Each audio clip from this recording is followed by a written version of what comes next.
So in 2023 to 2024, there were over 204,000 NHS referrals of children and young people aged 17 and under, where the primary cause was anxiety. So if we rewind back to 2019, so the year just before the pandemic, that figure was under 99,000. So in the space of 5 years, anxiety referrals for under 18s have more than doubled. And that's referrals, by the way. So it's the cases that have kind of broken through the surface. So if you picture or imagine that kind of iceberg image, we're not even talking yet about the volume kind of sitting underneath the surface. So anxiety is now the most common referral reason for children's mental health treatment in England. So it's not a niche clinical concern anymore. It's the most common one. And if you're working in a secondary school, you will already know that this isn't a statistic that I've just plucked from an irrelevant source. It's going to be in your CPOMS logs. It's going to be in all of your pastoral meetings. It's going to be in the students that you have who are physically present, but functionally they're just really, really struggling. And it's also going to be in that exam season escalation pattern that you see every year. So what I want to do in this video is just look at three things really. Why this generation is experiencing anxiety at a rate that's genuinely different from previous ones. Why students with really, really poor coping habits then spiral so quickly, and what schools can actually do about it. So we're talking practically here, and how do we do it without adding loads of workload? So on the first question, why this generation, we all know the book I'm going to reference here. So it's The Anxious Generation by Jonathan Haidt. And if you haven't read it, I'd strongly recommend it.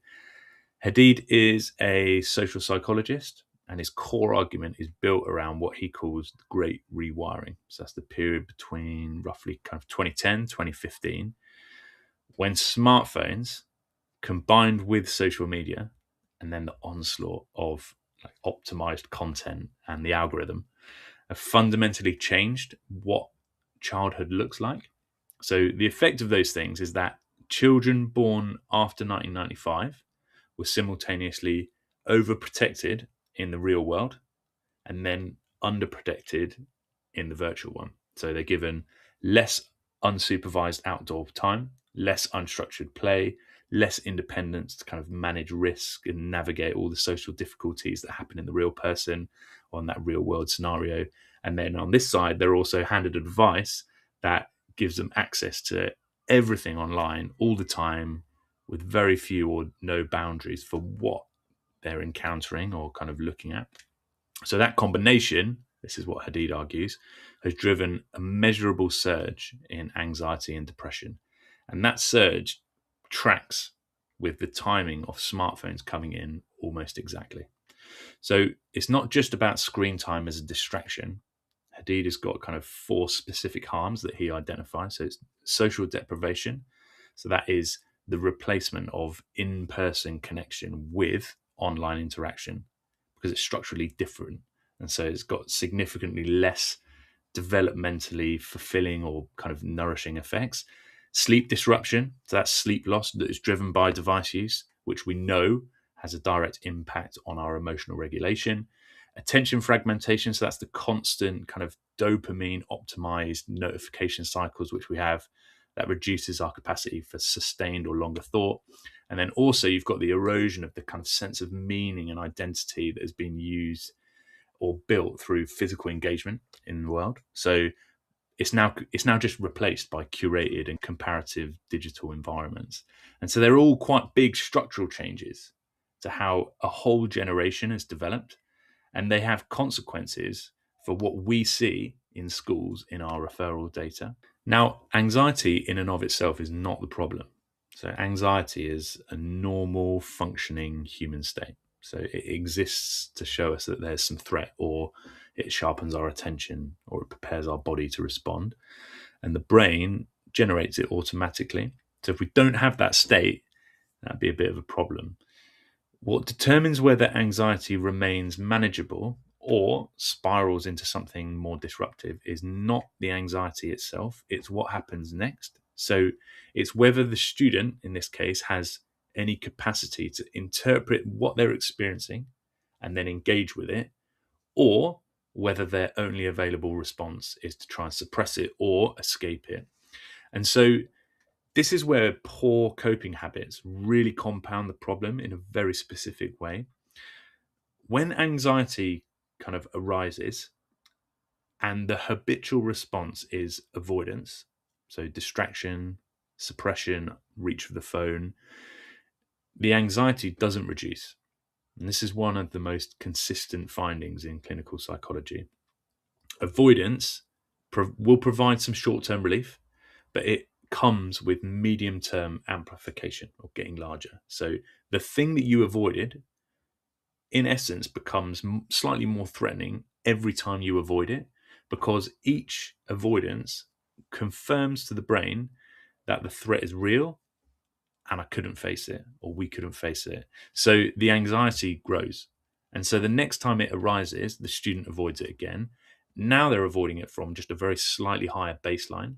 So over weeks and months or years, that cycle of anxiety, avoidance, amplification, and then repeat is how normal, ordinary, very manageable anxiety becomes overwhelming or immovable or disproportionate or eventually needs clinical or counseling help. So what starts as some nerves before an exam could become a pattern of missing school, or what starts as a little bit of social discomfort becomes isolation. And anxiety isn't a mystery, it's a predictable outcome of practiced avoidance that keeps running and is never interrupted. Now, the reason that this generation is particularly vulnerable to that spiral is because they have been given more tools for avoidance than any previous generation, and they also have more practice using them. They also have less exposure to the experience of having or feeling something difficult and then coming through the other side. Because when something difficult arrives and the device is right there, then the exit is always available and it's always immediate and it's completely frictionless. So that avoidance pattern just gets practiced and the anxiety baseline just gets higher. So their coping capacity isn't developing because it only develops with the experience of kind of staying present with something hard. And that experience keeps getting bypassed. And so that's the mechanism. And that's why referrals are doubling, not because your students are weaker or softer. It's because the environment has systematically removed the conditions under which their capacity to cope actually develops, whilst also simultaneously increasing the volume of comparative, horrible, dysregulating content that generates anxiety in the first place. So, what can schools actually do? We think that there are three things worth considering immediately, none of which require significant new resources. The first is to start thinking about anxiety as a structural issue and not just a clinical one. So, most schools treat anxiety when it arrives at the pastoral desk or on the CPOMS referral. You need to reframe that thinking slightly. So think about what is your school environment doing upstream before it arrives. The second is to build a shared vocabulary around anxiety. And I mean this in a really functional way. So most students and staff don't have a working understanding of what anxiety actually is. So what does it do to the body? Why does it exist? Why does avoiding it make it worse? And that information is genuinely not that difficult to teach. And it's also going to be really useful to a 14-year-old whose mind might be racing before an exam. They need to know that what they're experiencing is a normal physiological response, not something wrong with them specifically. And that kind of reframe alone, anxiety as information rather than something that is broken and I'm malfunctioning, that changes the interpretation. And we've spoken about this in previous videos. So the interpretation is the step that determines everything that follows. So if a student's interpretation of racing thoughts is that they're malfunctioning, you can see how their response and then the subsequent choices that they might make in the following seconds or minutes might not be that healthy or positive. The third is consistency over intensity. So the schools that make the most progress on this kind of thing aren't the ones that deliver the best one-off assembly about anxiety. They're the ones that create regular, brief, low stakes moments where students practice engaging with what they feel and their internal state. Often enough that it becomes familiar and expected, and then eventually habitual. So the research is completely unambiguous on this. So if you want to build resilience, durability, something that really holds under pressure, you need frequency and you need repetition. So a 30-second structured prompt repeated weekly across a term will do more for your students' ability to manage anxiety than a workshop, because the 30-second version is getting practiced, and that is how all skill development works. If you haven't read Haidt's book, I'd recommend it. It's not exactly a light read, but it is a really clear account of how we got here, and it's really directly relevant to what schools are navigating right now. So understanding the structural causes of the anxiety that your students are experiencing doesn't remove the problem, but it does change about how you think about the response. And the answer is not more counselors waiting at the end of the spiral. It's building something that interrupts that spiral earlier. So the way that you do that is through consistent, embedded, maybe a little bit unglamorous practice of the skills that avoidance prevents students from developing when they're on their own, because they need understanding, they need awareness, they need to recognize how they feel, and then they need to feel like they have some options to lean on when things get really, really hard. Anxiety is not just going to go away, and the conditions that are generating it are also not going to just disappear.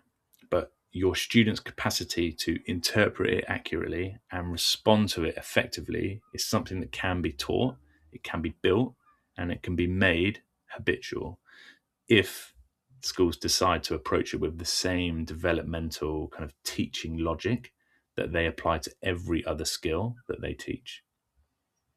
That's all I've got for today. Thanks for sticking around to the end.